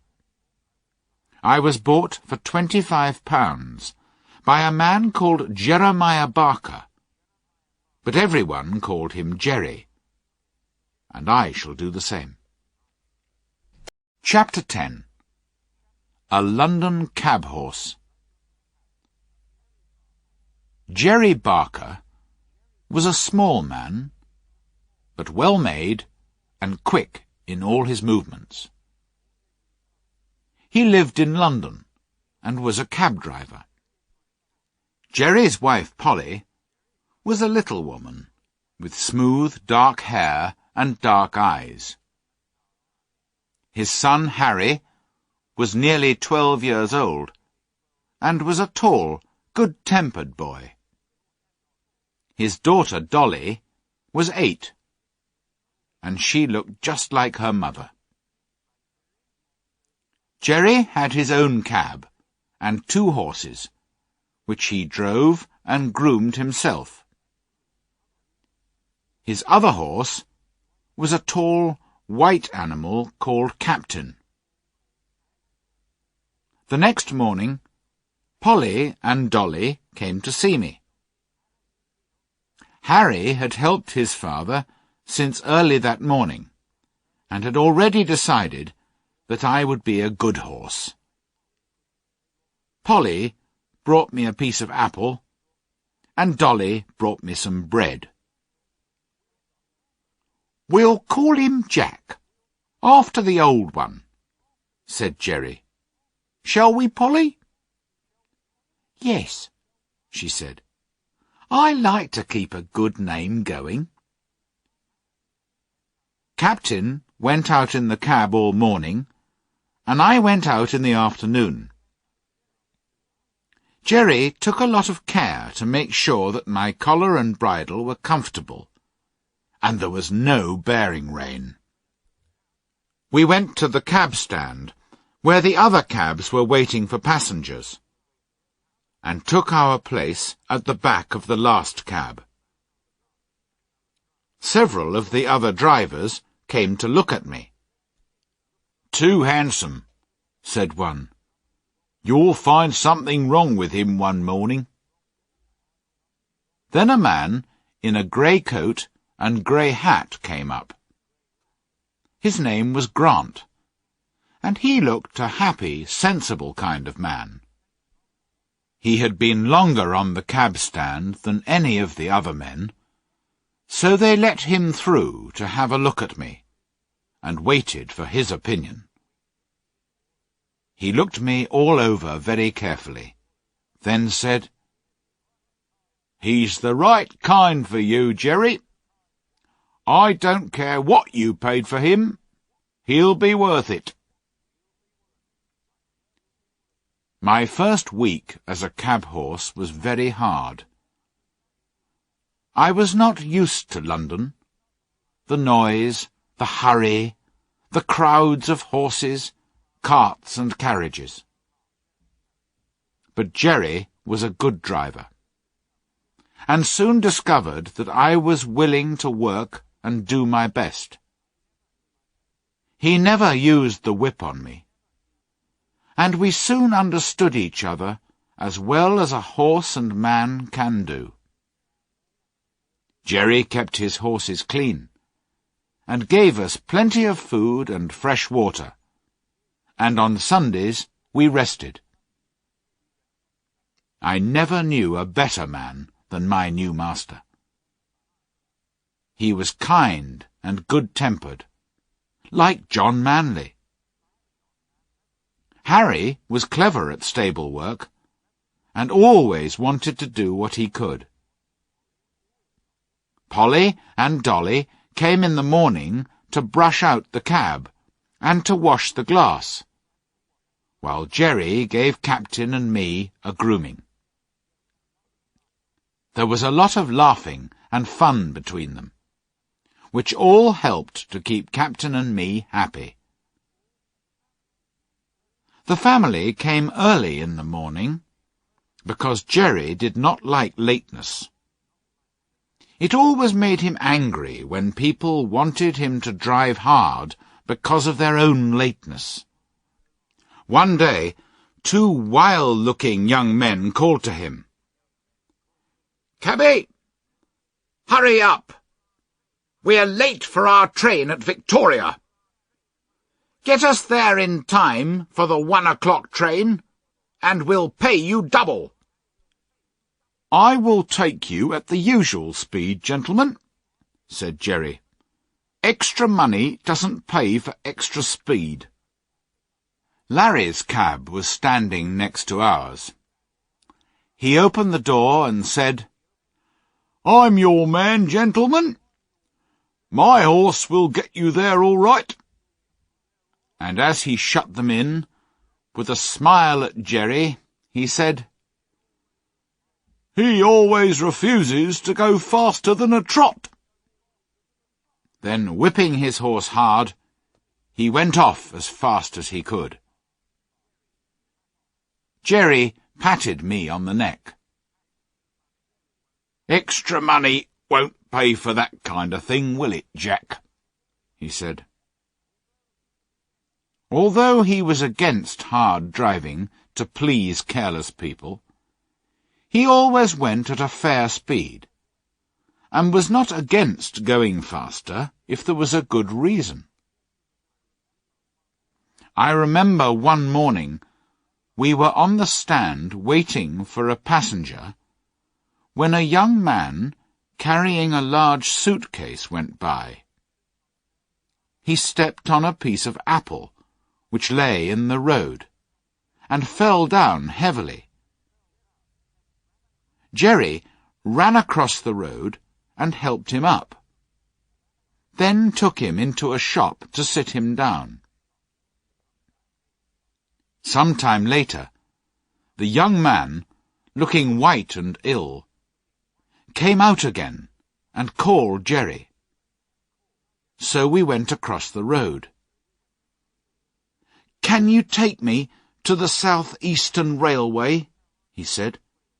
"My fall has made me late, and it's very important that I don't miss the 12 o'clock train. I'll pay you extra if you can get me there in time." "We'll do our best, sir," said Jerry, and helped him into the cab. It was always difficult to drive fast in the city in the middle of the day, when the streets were full of traffic. But Jerry and I were used to it, and no one was faster at getting through the carriages and carts, all moving at different speeds, going this way and that way. In and out we went as fast as a horse can do it. And we got to the station just as the big clock showed 8 minutes to 12. "We're in time," said the young man happily. "Thank you, my friend, and your good horse too. Take this extra money." "No, sir," said Jerry. "Thank you, but it isn't necessary. I'm glad we were in time. Now hurry, and catch your train." When we got back to the cab stand, the other men were laughing, because Jerry had driven hard to the train. "How much extra did he pay you, Jerry?" said one driver. "Nothing," said Jerry. "He offered me extra, but I didn't take it. If Jack and I choose to have a quick run now and then, that's our business, and not yours." "You'll never be a rich man then," said Larry. "Perhaps not," said Jerry, "but I'll be a happy one." "And you, Larry," added Mr. Grant, "will die poor, because you spend too much money on new whips, beating your poor horse until it's exhausted, and then you have to buy another one." "Well, I've never had good luck with my horses," said Larry. "And you never will," said Mr. Grant. "Good luck is very careful who she travels with, and mostly chooses those who are kind and sensible. That's my experience anyway." He turned round again to his newspaper, and the other men went back to their cabs. Winter came early, with snow, rain, or strong winds almost every day for weeks.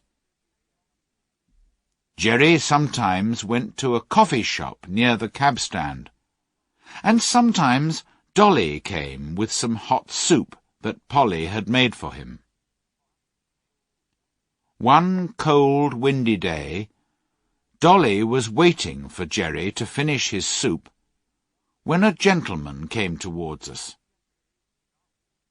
Jerry started to give the soup bowl back to Dolly, and was just going to take off my warm cloth, when the man said, "No, no, finish your soup, my friend. I can wait in the cab until you've finished." Jerry thanked him, then came back to Dolly. "That's a real gentleman, Dolly," he said. "He has time and thought for the comfort of a poor cab driver." Jerry finished his soup. Then we took the man to Clapham. After that, he took our cab several times, and often came to pat me. It was very unusual for anyone to notice a cab horse, and I was grateful.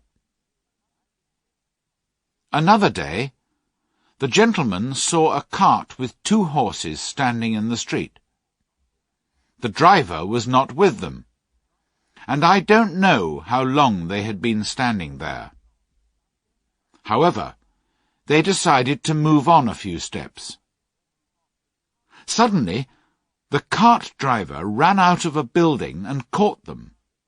He seemed very angry, and began to whip the horses hard, even beating them around the head.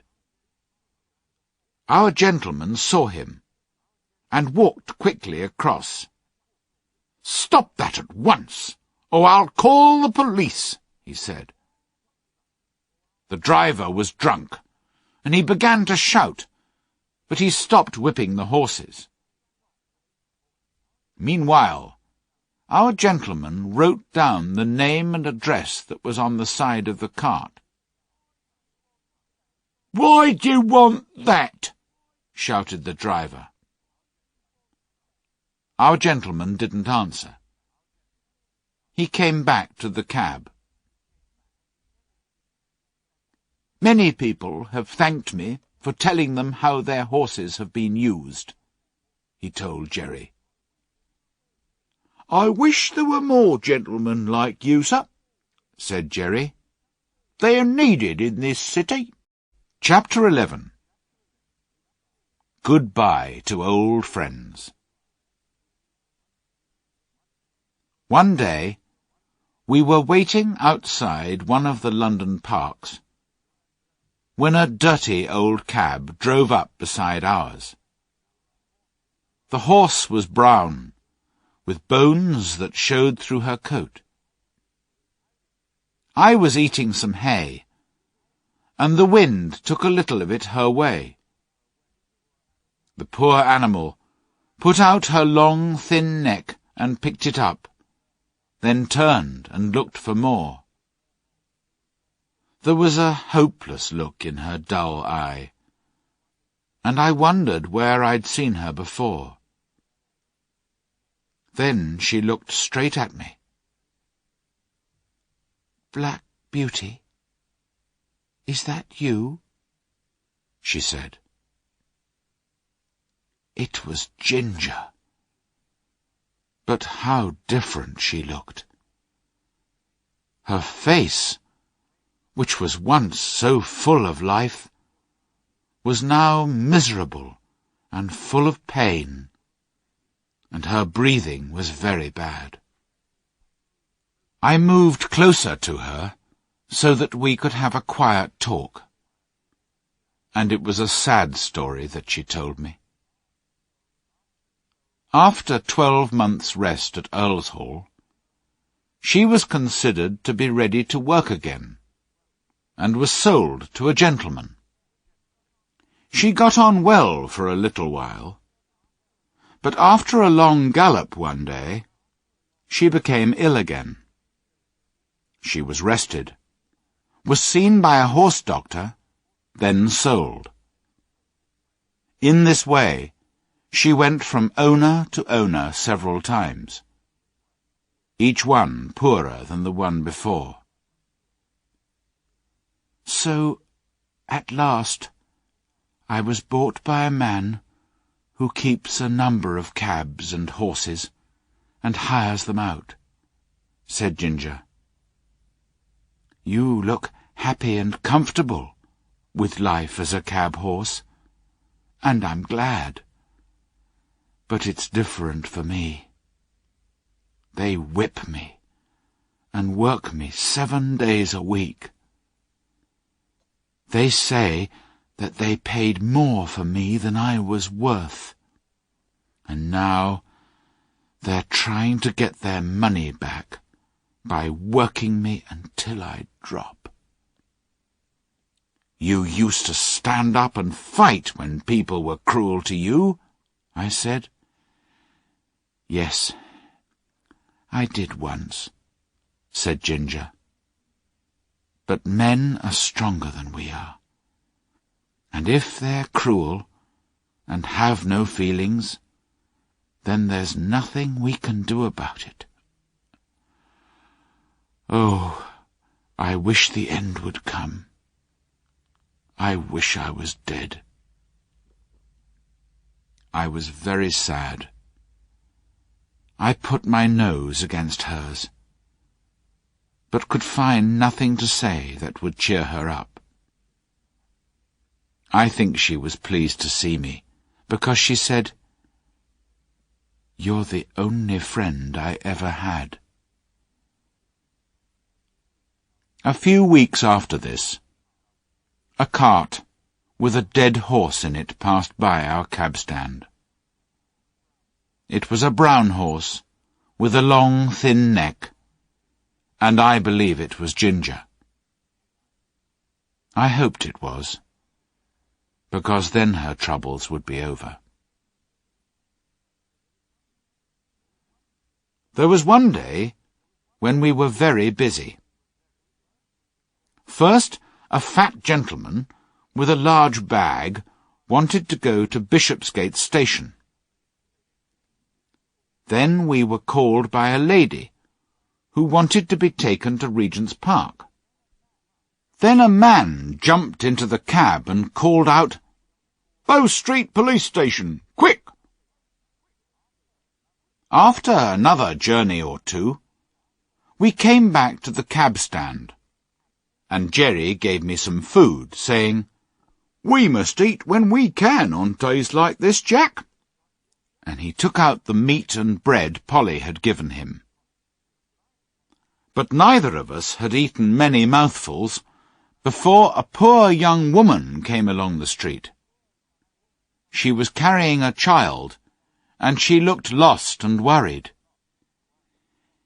"Can you tell me the way to St. Thomas's Hospital, please?" she asked. "I have to take my little boy there, and I'm a stranger in London." The little boy was crying as she spoke. "He's in great pain and can't walk, but the doctor says that if I can get him to the hospital, then perhaps he'll get well again." "You can't carry him through the crowd," said Jerry. "It's 5 kilometres, and that child is heavy." "I'm strong," said the woman. "I think I can manage, if I know the way." "You can't do it. Just get into this cab, and I'll drive you there. Don't you see that it's beginning to rain?" "No, sir, I can't do that," she said. "I've only just enough money to get me home again." "Listen," said Jerry. "I've got a wife and children at home, and I'd be ashamed of myself if I let a woman and a sick child put themselves in danger. Get in the cab, and I'll take you for nothing." "Oh, how kind you are," said the woman, and began to cry. Jerry opened the door, but 2 men ran up, calling out, "Cab!" "It's taken," said Jerry. But one man pushed past the woman and jumped in, followed by the other. "This cab is already taken, gentlemen," Jerry said again, "by this lady." "Lady," said one of the men unpleasantly, looking at the woman's poor clothes. "She can wait. Our business is very important. And anyway, we were in first, and we'll stay in." A smile came over Jerry's face as he shut the cab door. "Stay in as long as you like, gentlemen. I can wait while you rest yourselves." He walked over to the young woman who was standing nearby. "They'll soon be gone, don't worry," he said, laughing. And he was right. When the 2 men realized that they were going to have a very long wait, they got out, calling Jerry all kinds of bad names. After this, we were soon on our way to the hospital. "Thank you 1,000 times," said the young woman, as Jerry helped her out of the cab. "I hope your child will soon be better," said Jerry. He watched her go in, then patted my neck. It was something he always did when he was pleased. The rain was now coming down fast, and just as we were leaving the hospital, a lady came down the steps calling, "Cab!" Jerry seemed to know her at once. "Jerry Barker, is it you?" said the woman. "I'm very glad to find you here. It's difficult to get a cab in this part of London today." "I'll be proud to take you," said Jerry. "Where do you want to go?" "Paddington Station," said the woman. We got to the station and went in under cover. The lady stood beside the cab talking to Jerry for some time, and I discovered that she was once Polly's mistress. "How do you like cab work in the winter?" she asked Jerry. "Polly was worried about your cough last year." "She worries because I work all hours and in all kinds of weather," said Jerry. "But I get on all right, and I would be lost without horses to look after." "It would be wrong to harm your health in this work when you have a wife and 2 children," said the lady. "There are many places where good drivers or grooms are wanted. If you ever decide to give up cab work, let me know." She put something into his hand. "There's some money for the children." Jerry thanked her, and after leaving the station, we went home. Christmas and the New Year are no holidays for cab drivers and their horses. People go to parties and dances, and the work is often late. Sometimes driver and horse have to wait for hours, shaking with cold. We had a lot of late work during Christmas week, and Jerry's cough was bad. On New Year's Eve, we took 2 gentlemen to a house in the West End, and were told to come for them at 11 o'clock. "You may have to wait a few minutes, but don't be late," one of them said. Jerry arrived at the right time, and we waited. The wind was very cold, and it was snowing. Jerry pulled one of my cloths higher over my neck, then walked up and down, trying to keep warm. At 12:30, Jerry rang the doorbell and asked if the gentleman still wanted the cab. The man at the door said, "Oh, yes, you'll be wanted." At 1 o'clock, the door opened, and 2 men came out. They got in the cab without a word, and told Jerry where to drive.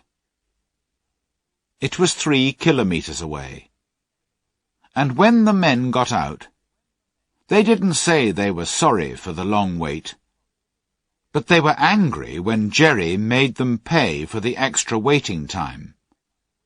But it was money hard earned. When we got home, Jerry could not speak, and his cough was terrible. But he groomed me and made sure that I was warm and comfortable. It was late the next morning before anyone came, and then it was only Harry. He cleaned us and gave us our food, but was very quiet. Later that morning he came again, and this time Dolly came with him. She was crying, and I discovered from their conversation that Jerry was dangerously ill. 2 days passed, and only Harry and Dolly came to the stable. On the 3rd day, Mr. Grant from the cab stand arrived when Harry was in the stable. "I won't go to the house, boy, but how is your father?" he said. "He's very bad," said Harry. "I'm sorry to hear that," said Mr. Grant. "He's the best man I know." But when he came the next day, Harry was able to tell him, "Father is better today. Mother hopes he will get over it soon." "Thank God," said Mr. Grant. He was a kind man, and did a lot to help the family during this time, because while Jerry was ill, he was earning no money, and we all had to eat. Jerry got slowly better, but the doctor said he must never do cab work again. The children talked a lot about what their mother and father would do, but a few days later, Dolly ran into the stable to find Harry. "There's a letter from Mrs. Fowler, Mother's old mistress," said Dolly. "She wants Father to be her carriage driver, and we're going to live in a cottage in the country, with chickens and apple trees and everything." This was bad news for me. I was not young now, and could not hope for a better master than Jerry, although Mr. Grant promised to find a comfortable place for me. I never saw Jerry again, and was very sorry to leave. Chapter 12. Hard Times. I was sold to a baker who Jerry knew. But the baker's cart driver was a man called Jakes, who drove with the bearing rein up. This made it difficult for me to pull a heavy cart, and I found the work very hard. One day, after 3 or 4 months of this, I was pulling the cart, which was much heavier than usual, up a steep hill. I had to stop several times to rest, which didn't please Jakes. "Move on, you lazy horse, or I'll make you!" he shouted, and he hit me with his whip. After a few more meters, I had to stop again. The whip came down across my back once more, and the pain was sharp. I was doing my best, but the driver was still punishing me cruelly, which seemed very unfair.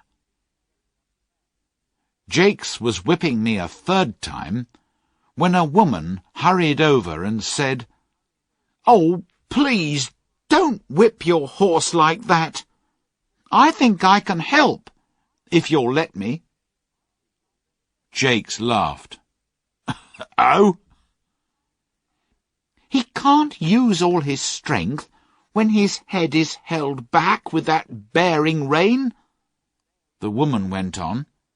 "If you take it off, I'm sure he'll do better." "Anything to please a lady," said Jakes, smiling. The rein was taken off, and I moved my head up and down several times to help my aching neck. "Poor boy. Is that what you wanted?" said the woman, patting me. She turned to Jakes. "If you speak to him kindly and lead him on, I believe he'll do better." Jakes took the rein, and I put down my head and moved on. I pulled the cart up the hill, then stopped to take a breath. "Well, that helped," said Jakes. "But if I went without a bearing rein all the time, the other cart drivers would laugh at me. It's fashionable, you see." "It's better to start a good fashion than to follow a bad one," said the woman. "Many gentlemen don't use bearing reins now." She gave me another pat on the neck and walked on. After that, Jakes always took off my bearing rein when I was going up a hill, and that made my life easier. But pulling heavy carts day after day slowly began to exhaust me, and a younger horse was brought in to do my work. I was sold to another cab owner, whose name was Nicholas Skinner. He was hard on his drivers, and they were hard on the horses. We worked long hours, had no Sunday rest, and it was a hot summer. My driver was just as hard as his master, and he had a cruel whip with something sharp at the end, which often cut me and made me bleed. It was a terrible life, and sometimes, like poor Ginger, I wished I was dead. One day I nearly got my wish. We were at the railway station, when a family of 4 people hired us. There was a noisy man with a lady, a little boy, a young girl, and a lot of heavy luggage. "Father," said the young girl, "this poor horse can't take us and all our luggage. He's too tired." "Oh, he's all right, miss," said my driver. He put a heavy box on the cab with the other luggage. "Father, please take a second cab," said the girl. "I'm sure this is very cruel." "Grace, get in at once, and don't be stupid," said her father. "The driver knows his own business." My gentle friend had to obey, and box after box was lifted up and put on the top of the cab, or next to the driver. Then the driver hit me with his whip, and we moved out of the station. The cab was very heavy, and I had not eaten or rested since early that morning. I did my best, and got along quite well until we came to Ludgate Hill. By then I was exhausted, and the heavy cab was too much for me. My feet went from under me, and I fell heavily, knocking all the breath out of me. I lay quite still, because I could not move. Indeed, I expected to die. There were angry voices above me, and luggage was taken off the cab, but it was all like a dream. I thought I heard the girl's voice saying, "Oh, that poor horse! It's all our fault." Someone loosened my bridle and collar, and another voice said, "He's dead. He'll never get up again." I heard a policeman giving orders, but I did not open my eyes. Cold water was thrown over my head, some medicine was put into my mouth, and I was covered with a cloth. I don't know how long I was there, but a man with a kind voice persuaded me to try to get up, and I managed it. Then I was gently led to some stables close by. That evening, I was taken back to Skinner's stables, and the next morning the horse doctor came to see me. "He's been worked too hard," said the doctor. "There's no strength left in him." "Then he must go for dog food," said Skinner. "I have no fields for sick horses. It doesn't suit my business. I work them for as long as they'll go, then I sell them for what I can get."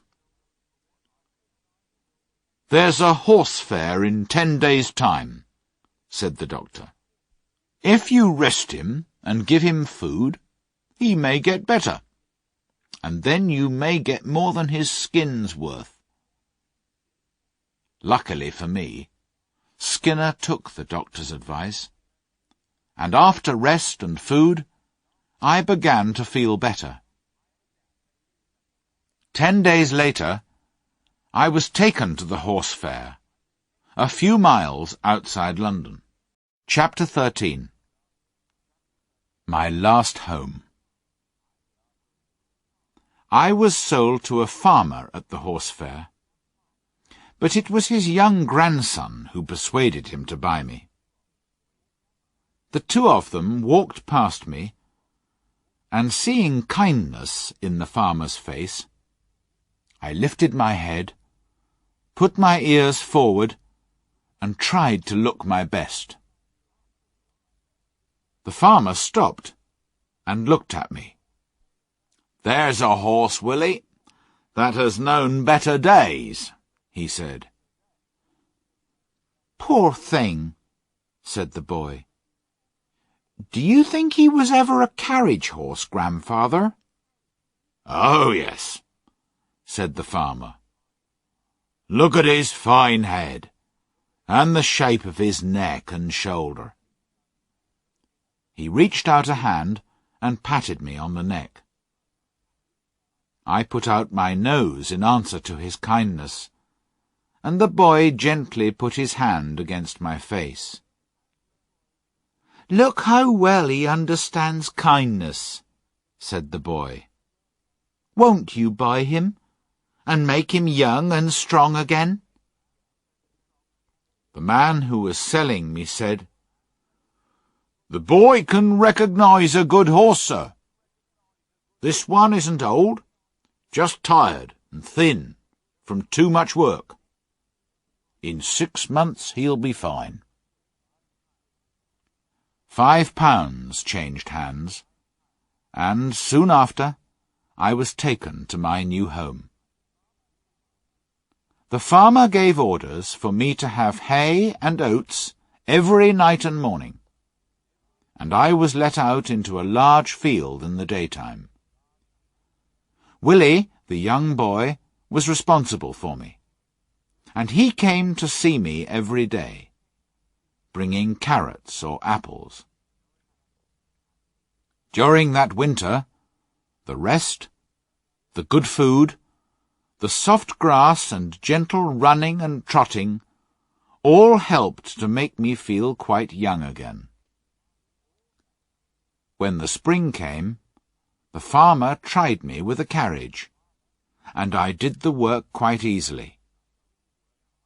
"He's growing young, Willie," he said. "We'll give him some gentle work, and look for a good home for him." One day during this summer, the groom cleaned and dressed me with special care, and Willie seemed half worried and half excited as he got into the carriage with his grandfather. "I hope the ladies like him," said the farmer.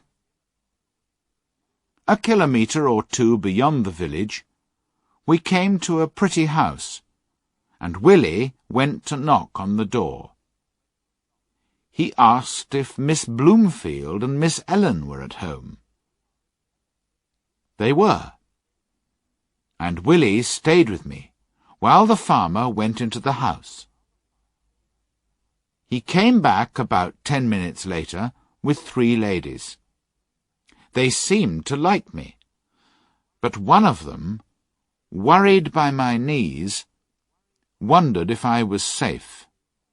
"It's true his knees were broken once," said the farmer, "but we don't know why he fell.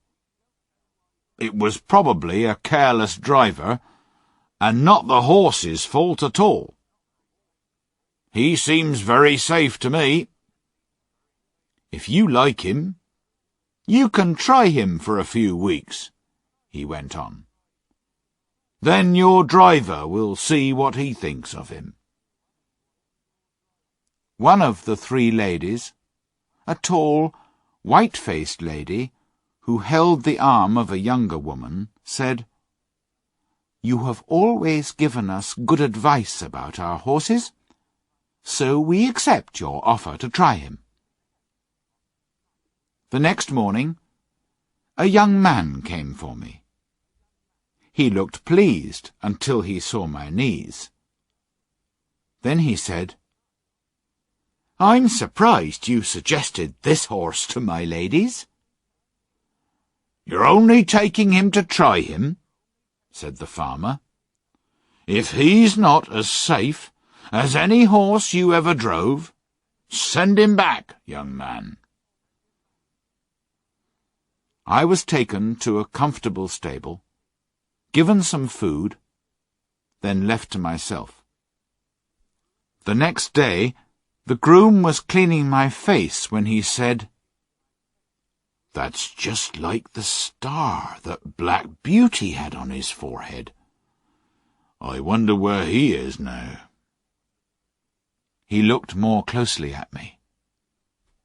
"White star on the forehead, 1 white foot, and a little white place on his back? It must be Black Beauty. Beauty, do you know me? I'm little Joe Green, who almost killed you." And he began patting me all over my back. I could not say I remembered him, as he was now a fine young man, with a black moustache and a deep voice. But I was sure he knew me, and that he was Joe Green, and I was very glad. I put my nose up to him, and tried to say that we were friends. I never saw a man so pleased. That afternoon, I was harnessed to a carriage for Miss Ellen to try me. Joe Green went with her, and told her that he was sure I was Mr. Gordon's old Black Beauty. "I shall write to Mrs. Gordon, and tell her that her favourite horse has come to us," said Miss Ellen. "How pleased she will be!" I have now lived in this happy place a whole year. Joe is the best and kindest of grooms. My work is easy and pleasant, and I feel my strength coming back again. The ladies have promised that they will never sell me, and so I have nothing to fear. And here my story ends. My troubles are all over, and I am at home. And often, before I am quite awake, I dream I am still in the field at Birtwick, standing with my old friends under the apple trees.